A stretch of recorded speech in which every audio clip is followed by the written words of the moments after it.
you can't spell unusual coincidences without USI. Now that USI is moving forward with the first installment in excess of $1.2 million, let's take a look at some of the unusual coincidences surrounding this project. First, let's look at the website of the Treigning Lab with whom the district is partnering. Under their recovery section, they list different therapies. Here, they have a hyperbaric therapy chamber. Oh, and look at the first item listed in the district's RFP. That's right, hyperbaric oxygen therapy room with a certified hyperbaric chamber. The Treigning Lab also has cryotherapy units. And what is also requested in that RFP? That's right, cryotherapy cold plunge treatment. Next, the Treigning Lab has light therapy beds and equipment. What does the RFP contain? Surprise! Light therapy equipment. The Treigning Lab uses molecular hydrogen and compression therapy, and lo and behold, the RFP also has molecular hydrogen and compression therapy space. None of this equipment is what you would find in most gyms, and remember, you pay to go to those, or sometimes you pay not to go. We're sure the specifications of this request are a total coincidence. Gary Butt pointed this out in the February school board meeting. Here's Dr. Chernus's response. So my question is, who is Mr. Calavita from the Treigning Lab? This presentation, this information we got mirrors exactly what is posted at the Treigning Lab on his website.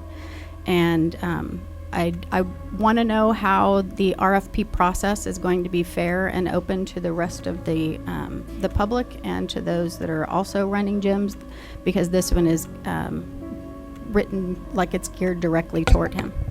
Well, that person had nothing to do with this report, never saw the report, so I don't appreciate that assertion. There is a parent who you're referring to who's a local parent who is an expert in this field, who has provided us with advice and information on how to design this. We will be relying on experts like that to put together specs for this.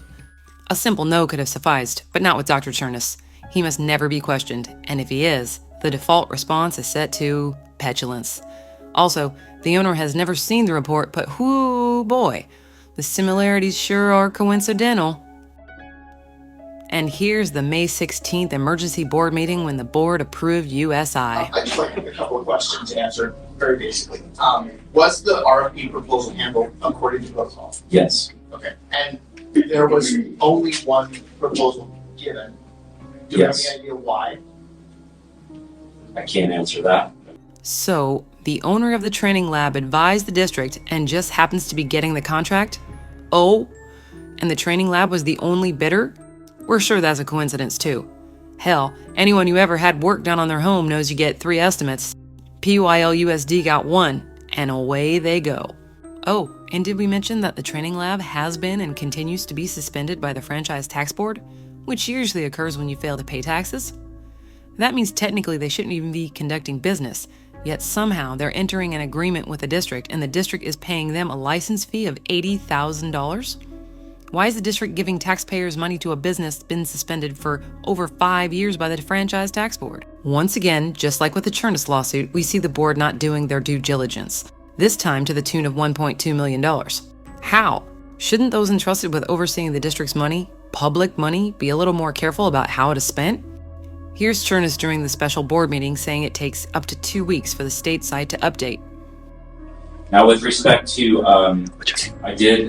I was notified by council that the company did file the paperwork they needed to. They are in good standing. It takes up to 2 weeks for their state website to update, but we have confirmation from council that they're in good standing. Don't expect. As far as The Treigning Lab filed their paperwork on May 2nd, and as of May 20th, they are still suspended. That's more than 14 days. Lastly, there's the dubious personal connection between Chernus and the Treigning Lab. All right, move on. Nothing to see here. Please disperse. Nothing to see here. Chernus has denied any personal relationship, but check out these little coincidences. Here, we have a post from Treigning Lab's Instagram account. It's a picture of Dr. Chernus' son, which we have obscured because he is a minor. Read the caption. We have also obscured his name and account handle. Future Treigning Lab athlete. Weird, huh? We think that's quite the coincidence. This post is still on their Instagram page as a production of this video. Sure, some will say that doesn't mean anything. In fact, when Chernus was presented with this information by PYO Buzz, here was his response. Please take down the pictures of my 9-year-old son. You people are despicable. And my son does not train at their gym, is not a member of their gym, and they have never received a dime from my family. I will sue you for slander. Make no mistake about it. Shame on you.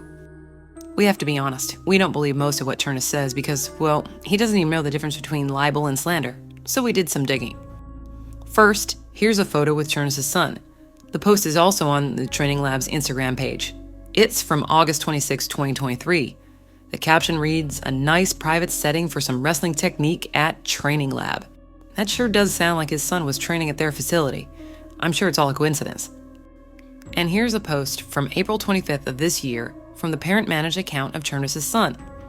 Again, with his son and identifiable information obscured. The caption says, "When Treigning Lab calls to say a legend is in town, Chernus' son runs. Thank you at Roman Bravo Young for the training session.